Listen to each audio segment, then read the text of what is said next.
দারুণ অভিনেতা জিয়াউল হক পলাশের মূল জনপ্রিয়তা এসেছে ব্যাচেলর পয়েন্ট তথা কমেডি ঘরানার চরিত্রের মাধ্যমে।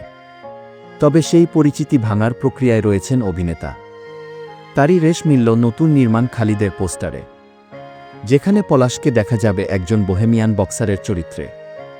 এটি নির্মাণ করেছেন জাতীয় চলচ্চিত্র পুরস্কারপ্রাপ্ত নির্মাতা তানিম রহমান অংশু।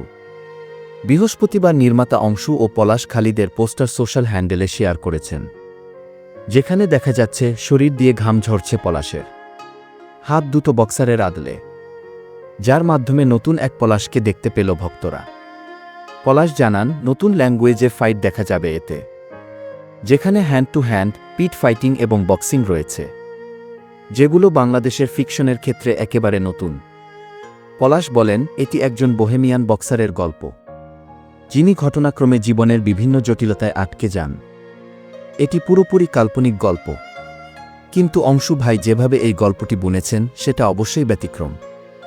আমি সবসময় ব্যতিক্রমী গল্প ও চরিত্রে আগ্রহী।